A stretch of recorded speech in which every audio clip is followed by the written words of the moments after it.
Hello.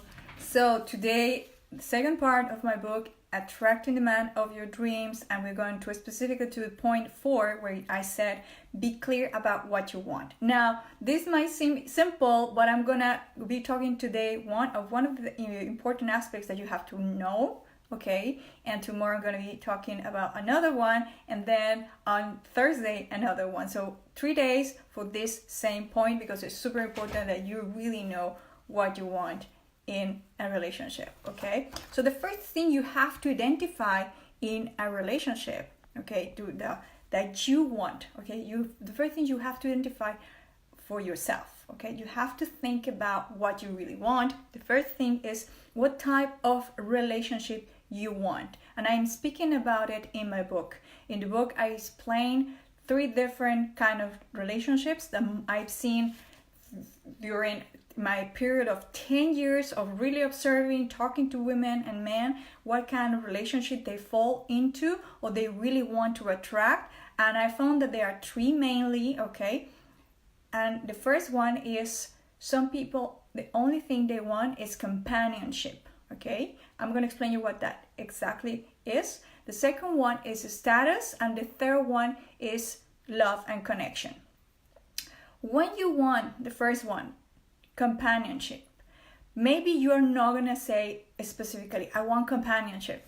Most people don't express it because it's a subconscious wish. Now, many people fall for that, even they don't want that. But that's why you have to be aware of it. What is companionship? Companionship is when you feel lonely and the only thing you want is someone in your life to share things. It's not a bad relationship. I'm not saying anyone is bad. It just, you need to be aware of what the consequences of each one is, what entitles, and then you decide if that is what you want, okay? Because what happens oftentimes is that people who falls into the category that they don't want, that's when you start to be super unhappy, okay? So the first one, like I said, companionship. Many relationships end up being companionship.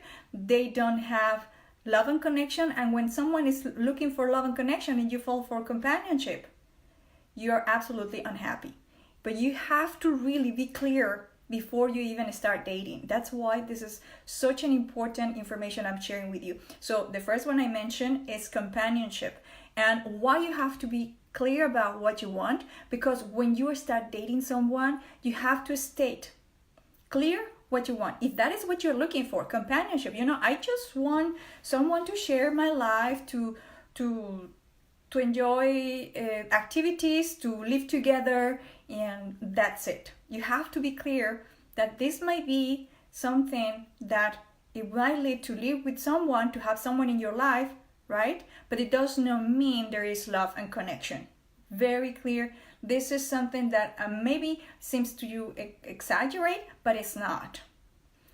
Second, status. This is sadly I've seen men do that too, but this is more often women, for whatever reason, they fall for this, I wouldn't say trap. This is exactly what you want, it's fine, right? When you are happy with that accommodation, if the only thing you want is to have someone for the sake of saying that you're not single, right? Many people fall for that. Men too, I'm not saying that's women, but when I say status, it's because you want the status of being with someone, because you want the status, you want to show to society that you are not single. You want the status of probably also of comfort, right? Probably you are looking for just to have someone who's going to be taking care of you. The sky is the limit, many possibilities, but that is a status. That is not love and connection. That only means that only thing you are looking for is for this external aspect that you're going to be able to tell to others. That you are no more, probably that you are married, that you're no more single, that you don't have to work, right? That probably the person is taking care of you, whatever the reason is, that is only a status. So that gives you some certain status in society, okay? That's the second type of relationship. And the third one, which I identify myself, but I'm not saying the other ones are bad, that is very personal, And you just have to be in alignment with your values. For me, alignment with my values is love and connection. And I was clear that that's what I was looking for. And when I was clear, I was looking for that. And then I express it. And then I ask the other person if that person is also interested in the same thing. This seems obvious, like I said, but it's not, because many people, we get into this dating dance, right? And we don't even ask what the other person wants, what the other person's expectations are. When you're clear about what you want and you express it right off the bat, the other person cannot tell you, I didn't know, she didn't tell me, or whatever, you know? You have to put all your cards on the table and be crystal clear, first with yourself and then with the other person. So ladies, this is my message for today. See you tomorrow in another short dating tip tomorrow.